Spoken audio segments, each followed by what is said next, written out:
अस्मद्गुरुसमारम्भां यतिशेखरमध्यमां लक्ष्मीवल्लभपर्यन्तां वन्दे गुरुपरम्पराम् ஆழ்வார்கள் வாழி அருளிச் செயல் வாழி தாழ்வாதுமில் குறவர்தாம் வாழி ஏழ்பாறுமுய்ய அவர்களுரைத்தவைகள்தாம் வாழி செய்யமறை தன்னுடனே சேர்ந்து அகலகில்லே நிறையுமென் அலர்மேல் மங்கை உரை மார்பா நிகரில் புகழாய் உலகம் உன்னுடையாய் என்னையாழ்வானே நிகரிலமரர் முனிக்கணங்கள் விரும்பும் திருவேங்கடத்தானே புகழொன்னில்லாவடியேன் உன் அடிக்கீழமர்ந்து புகுந்தேனே அகில புவன ஜன்மஸ்தேம பங்காதிலீலே வினத விவிதபூத உராதரக்ஷைகதீக்ஷே ஸ்ருதிசிரசி விதீப்தே பிரம்மணி ஸ்ரீனிவாசே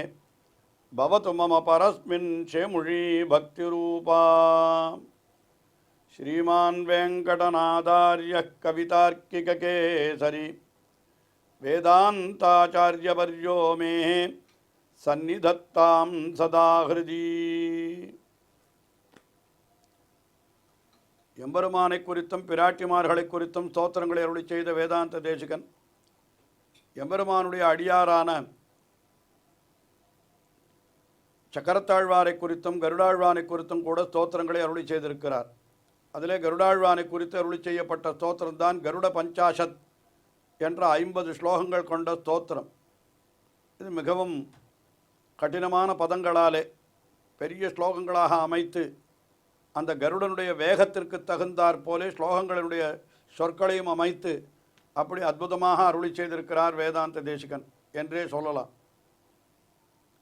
இந்த ஸ்தோத்திரத்திலே கருடனுடைய பெருமைகளையெல்லாம் சொல்லுகிறவர் முதல் 8 ஸ்லோகங்களிலே அந்த கருட மந்திரத்தினுடைய பெருமையை சொன்னார். அதற்கு பிறகு பல ஸ்லோகங்களாலே அந்த கருடாழ்வான் அமிர்தத்தை கொண்டு வருவதற்காக செல்லுகிறான். அதாவது தன்னுடைய தாயினுடைய அடிமைத்தலையை விடுவிப்பதற்காக சொர்க்கலோகத்திலிருந்து அமிர்தத்தை எடுத்துக்கொண்டு வர வேண்டும், அமிர்த கலசத்தை எடுத்துக்கொண்டு வர வேண்டும். அதற்காக இவர் அப்படி செல்லுகிற பொழுது அவருடைய வேகம் எப்படி இருந்தது, அவர் வழியிலே என்ன செய்தார் என்பதெல்லாம் தெரிவிக்கிறார். போகிற பொழுது வழியிலே அவர் தாயார் சொல்லியிருக்கிறார், உனக்கு வழியிலே ஆகாரம் தேவைப்பட்டால் அங்கே ஒரு வேடுவச்சேரி இருக்கிறது, அந்த இடத்தில் இருக்கக்கூடிய உயிரினங்களை நீ ஆகாரமாக கொள் என்று அந்த கருடனுக்கு தெரிவித்திருக்கிறாளாம். அதன்படியே அவர் அந்த சேரியிலே சென்று அவர் அங்கிருந்து அந்த விஷயங்களை, அதாவது அங்கே இருக்கக்கூடிய ஜந்துக்களை அவர் ஆகாரமாக கொள்ளுகிறார், அங்கே இருக்கக்கூடிய மனிதர்களையும் சேர்த்து ஆகாரமாக கொள்ளுகிறார் என்று அதுதான் சொல்லப்படுகிறது புராணங்களிலே. அந்த விஷயத்தை இந்த 16வது ஸ்லோகத்திலே சொல்லுகிறார். அதாவது அவர்களையெல்லாம் அப்படியே பாரணை செய்து விட்டார், பாரணை என்னால் உண்ணுதல், அப்படியே அவர்களையெல்லாம் விழுங்கி விட்டார் என்று சொல்லுகிறது. அப்படி விழுங்குகிற பொழுது எப்படி இருந்தது என்கிற அந்த காட்சியை அப்படியே வர்ணிப்பது போல காட்டுகிறார் இந்த 16வது ஸ்லோகத்திலே.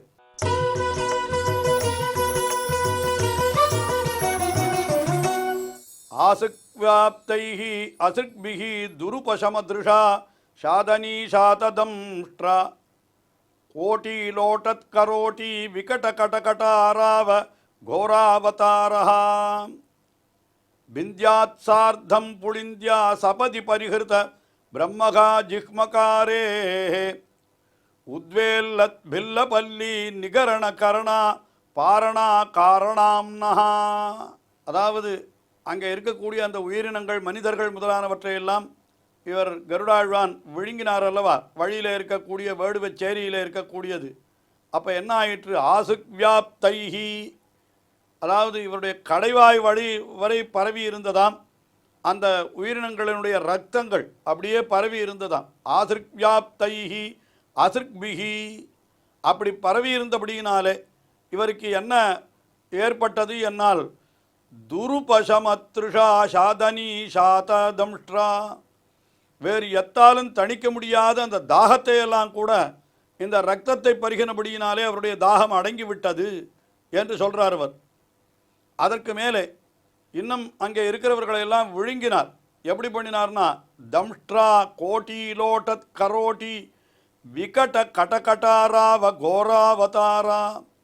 அங்கே தன்னுடைய அந்த கோரை பற்களின் முளைகளால் அங்கே இருக்கக்கூடிய அந்த மண்டை செல்லுகளெல்லாம் பிளவுபடுத்தி அவர் உண்ணுகிற பொழுது அப்படியே கடகட கடகட என்று சப்தம் ஏற்பட்டது. அவற்றையெல்லாம் உண்ணுகிற பொழுது ஏற்பட்டது. அது அப்படி பயங்கரமாக அந்த ஓசை அழத் தொடங்கியதுன்றார்.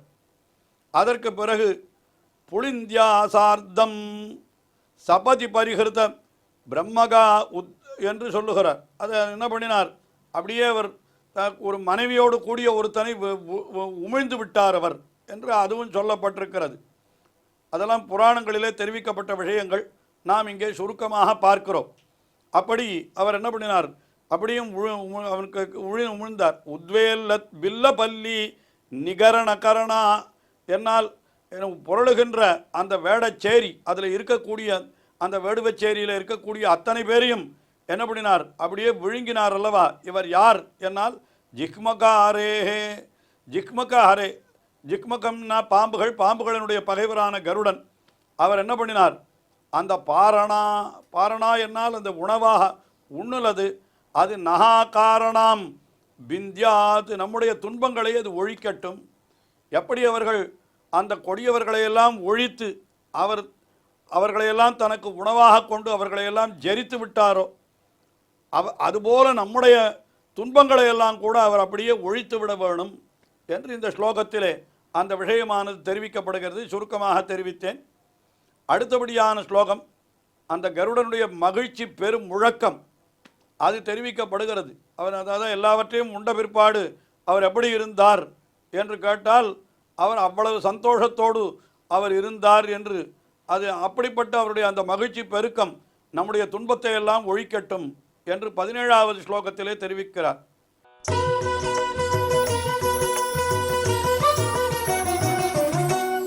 ஸ்வச்சந்த ஸ்வர்கி பிருந்த பிரதமதம மகோத்பாத நிர்காத கோரஹ ஸ்வாந்தத்வாந்தம் நிருந்தியாத்துத தரணி பயோ ராசி ஆஷி விஷாரேஹே பிரத்யுத்யத் பில்லபல்லி பட்டருதிரசரில்லோல கல்லோலமாலா ஹாலா நிர்வேஷ ஹேலா ஹலஹல பகுளோ ஹர்ஷகோலாஹலோனஹா. சொர்க்கலோகத்தில் இருக்கிறவர்களெல்லாம் நல்ல சுதந்திரமாக இருந்தார்கள். இனிமேல் நமக்கு யாரும் எந்த ஆபத்தும் விளைக்க முடியாது என்று தைரியமாக அவர்கள் இருந்தார்கள். அந்த சமயத்திலே அவர்களுக்கு என்ன ஒரு பெரிய ஆபத்து இந்த கருடனாலே வந்தது. ஸ்வச்சந்த ஸ்வர்கி பிருந்தம். ஸ்வச்சந்தம் என்னால்னா நல்ல சுதந்திரமாக இருக்கக்கூடியவர்களான ஸ்வர்கி பிருந்தம், தேவர்கள் கூட்டங்கள், அவர்களுக்கு முதலாக ஒரு பெரிய ஆபத்து. பிரதமதம மகா உத்பாதம் அப்படின்னா முதலாக ஏற்பட்ட ஒரு பெரிய ஆபத்து எது, இந்த கருடாழ்வானுடைய அந்த என்ன சொல்கிறது, ஒற்றைப்படையெடுப்புன்னு சொல்லணும். ஆங்கிலத்தில் ஒன்மேன் ஆர்மின்னு சொல்லுவாள். அதுபோல் ஒற்றரே பெரிய படை போலே வந்தார் சொர்க்கலோகத்திற்கு. வந்து அவர் என்ன பண்ணினார், நிர்காத கோரா, இடி போலே பயங்கரமாக அவர் அங்கே வந்து இறங்கினார் என்று அவருடைய பெருமை சொல்லப்படுகிறது. அதனால் என்ன ஆச்சு, தூத தரணி பயோராசிஹி. அதனால் அந்த வந்து இறங்கி உதறி தள்ளப்பட்ட பூமி, உதறி தள்ளப்பட்ட கடல், அதுக்கு மேலே பிரத்யுஜத் பில்ல பள்ளி பட்டஹா, அதாவது அங்கே எதிர்த்து வருவதற்காக அந்த வேடுவச்சேரியில் இருந்தவர்களெல்லாம் வந்தார்கள் அல்லவா, அவர்களையும் கூட அப்படியே வீசி எறிந்து விட்டார். அந்த சமயத்திலே கல்லோல மாலாஹலா, அந்த சமயத்திலே அலைகளின் கூட்டங்களாகிற அவர் அந்த மதுவை பருகினபடியினாலே அவருக்கு என்ன உண்டாச்சுன்னா, அப்படியே பருகிய கூட்டங்களினாலே, அதாவது அந்த மது போன்ற அதை பருகினபடியினாலே ஹேலா ஹலஹலப உலகா, அப்படியே ஹலஹல என்னும் விளையாட்டு ஒலி அப்படியே ஏற்படும்படியாக இருந்தது. அதாவது இவ்வளவு மகிழ்ச்சியோடு அவர் காரியங்களை செய்தார். அவர் ஆசி விஷ அரேஹே, என்னால் பாம்புகளினுடைய எதிரியான அந்த கருடன், அந்த கருடனுடைய ஹர்ஷ கோலாகலா, அதாவது மகிழ்ச்சியான அந்த ஒரு பெரிய கோலாகலம் இருக்கிறதே, அந்த மகிழ்ச்சி அது என்ன பண்ண வேண்டும், நம்முடைய ஸ்வாந்தத்வாந்தம் நிருந்தியாது, நம்முடைய அந்த உள்ளே இருக்கக்கூடிய அறியாமையாகிற இருள் அதை அடியோடு ஒழித்தருள வேணும் என்று இந்த ஸ்லோகத்திலே பிரார்த்திக்கிறார். அதாவது என்னன்னா, தேவர்கள் அவர்களுக்கு எந்தவித ஆபத்தும் கிடையாது என்று தைரியமாக அவர்கள் இருக்கிறார்கள் ஒரு இடத்துல. ஆனால் திடீரென்று அந்த இடத்துல கருடாழ்வான் போனது ஒரு பெரிய உத்பாதம். இப்பொழுது கூட பெரிய நகரங்கள் எல்லாம் பாதுகாப்பாக இருக்கிறது என்று சொல்லுகிற பொழுது திடீரென்று ஒரு ஏவுகணை வந்து விழுகிறது, உடனே அங்கே இருக்கிறவர்களெல்லாம் சிதறி ஓடுகிறார்கள் என்றெல்லாம் நாம் கேள்விப்படுகிறோம் அல்லவா? அது அப்படியே கிட்டத்தட்ட இந்த ஸ்லோகத்திலே நமக்கு காட்டப்படுகிறது என்றே கொள்ளலாம். ஸ்வச்சந்த ஸ்வர்கி பிருந்த பிரதம தம மகோத்பாத நிர்காத கோரா என்று முதலிலே அவர்களுக்கு ஏற்பட்ட ஒரு பெரிய மகா உத்பாதம், பெரிய பேராபத்து எப்படி வந்ததுன்னா இந்த கருடன் என்கிற வடிவிலே வந்தது. அந்த கருடன் வருகிற பொழுது எப்படி வந்தான் என்றால் அப்படியே பயங்கரமாக வருகிற பொழுது பூமியை உதறித்தள்ளி கடலையும் உதறித்தள்ளி எதிர்த்து வருகின்ற வேடுவச்சேரியில் இருந்தவர்களையும் அவன் பொடிபடித்து விட்டு அப்படி இங்கே வந்தான். வந்த பொழுது அந்த அந்த வீசுகின்ற அலைகளின் கூட்டங்கள் இருக்கிறதே, அதையே இவர் என்ன பண்ணினார், மதுவை பருகிறார் போலே பருகினார். அப்படியே பருகினபடியினாலே இவருக்கு என்ன ஆச்சு, அந்த இடத்துல ஏற்பட்ட சந்தோஷம், அந்த சந்தோஷத்தாலே அவர் என்ன பண்ணினார், அப்படியே ஹலஹல ஹலஹல என்று ஒரு பேரொலியை எழுப்புகின்றாராம். அப்படி பெருமகிழ்ச்சியால் வந்த அந்த பயங்கர முழக்கம் அவருக்கு, அதாவது விரோதிகளை எல்லாம் தொலைத்து இவர் இப்படி வந்தபடியினாலே ஏற்பட்ட பெரும் முழக்கம், அந்த முழக்கம் நம்முடைய அஞ்ஞானமாகிற இருளையும் துரத்தி நமக்கு நன்மை தர வேண்டும் என்று இப்படியாக அந்த கருட பகவானுடைய அந்த ஒரு பெருமை, அதை இந்த ஸ்லோகத்திலே நமக்கு அற்புதமாக அருளி செய்தார் வேதாந்த தேசிகன். இன்னும் ஸ்லோகங்கள் எல்லாம் மிகவும் கடினமாக இருக்கின்றன. அதாவது இந்த கருடனுடைய ஒரு வேகத்தை சொல்லுகிற பொழுது அதற்கு சேர அந்த கருடனுடைய இறக்கைகள் எப்படி அவ்வளவு வேகமாக அது அடித்து கொள்ளுமோ அதுபோல நல்ல கடினமான பதங்களை வைத்து இந்த ஸ்தோத்திரத்தினுடைய ஸ்லோகங்களை அமைத்திருக்கிறார் என்றே சொல்லலாம். ஏன்னா கருடனுடைய வேகத்திற்கு ஈடாக அந்த ஸ்தோத்திரம் இருக்க வேண்டாமா? அதனாலே அப்படிப்பட்ட கடினமான பதங்களையும் கொண்டு இந்த ஸ்லோகத்தை அமைத்திருக்கிறார். நாம் அதையெல்லாம் கூட சுருக்கமாகத்தான் பார்க்கிறோம். உண்மையிலே இப்படிப்பட்ட ஸ்தோத்திரங்களை எல்லாம் இன்னும் விளக்கமாக கேட்க வேண்டும் என்றால் நாம் ஒரு ஆச்சாரியரிடத்திலே போய் அடிபணிந்து அவரிடத்திலே இந்த அர்த்தத்தை கேட்டால் இன்னும் விளக்கமாக நாம் தெரிந்து கொள்ளலாம். இருந்தாலும் நமக்கு இருக்கக்கூடிய குறைவான அவகாசத்திலே நாம் இந்த ஸ்லோகங்களை எல்லாம் சற்று சுருக்கமாகவே பார்க்கிறோம் என்கிறதை கருத்திலே கொள்ள வேண்டும். அந்த கருட பகவானை தியானம் பண்ணினால் நம்முடைய அத்தனை துன்பங்களும் ஒழிந்துவிடும். அந்த கருட பகவானுடைய வேகம் என்ன, அந்த கருட பகவானுடைய இறக்கைகள் எழுப்புகின்ற ஒலி என்ன, அந்த கருட பகவானுடைய மகிழ்ச்சி என்ன, இதையெல்லாம் நினைக்க நினைக்க நமக்கு என்ன கிடைக்கும் என்றால் அந்த நம்முடைய துன்பங்கள் எல்லாம் விலகி நம்முடைய அறியாமையும் விலகி நமக்கு எல்லா விதமான நன்மைகளும் கிடைக்கும் என்பதற்காகத்தான் இப்படிப்பட்ட ஸ்தோத்திரத்தை வேதாந்த தேசிகன் அருளி செய்கிறார். அவருக்கும் கூட கருட மந்திரம் அவருடைய ஆச்சாரியர் உபதேசித்ததை அவர் திருவகீந்திரபுரத்தில் இருந்து அந்த கருட மந்திரத்தை சொன்ன பொழுதுதான், அவர் அதை தியானம் பண்ணி கொண்டிருந்த பொழுதுதான் கருடன் நேரே அவருக்கு பிரத்யட்சமாக்கி அவருக்கு அயகிரிவ மந்திரத்தையும் உபதேசித்தான் என்று சரித்திரங்கள் சொல்லப்படுகின்றன. ஆகையினாலே இப்படிப்பட்ட கருடனை பற்றின இந்த ஸ்லோகத்தை எல்லாம் நாம் அனுசந்தானம் பண்ணினால் நமக்கும் கூட அறியாமையாகிற இருள் நீங்கி அந்த கருட பகவானுடைய அருள் கிடைக்கும் என்பதிலே எந்தவித ஐயமும் இல்லை. இன்னும் ஸ்தோத்திரமானது தொடர்கிறது, தொடர்ந்து அனுபவிப்போம். ஸ்ரீயக்காந்தாய கல்யாண நிதையே நிதையேர்த்தினாம் ஸ்ரீவேங்கட நிவாசாய ஸ்ரீனிவாசாய மங்களம். ஸ்ரீமத் சுந்தர ஜாமாதிர் முனிமானசவாசினே சர்வலோக நிவாசாய ஸ்ரீனிவாசாய மங்களம்.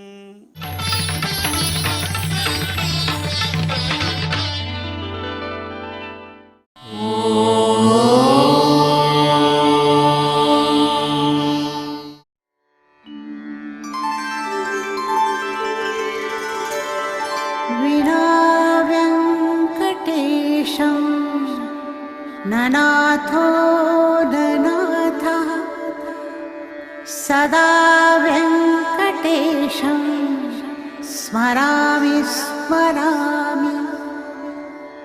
हरे वेङ्कटेश प्रसीद प्रसीद. प्रियं वेङ्कटेश प्रयच्छ प्रयच्छ.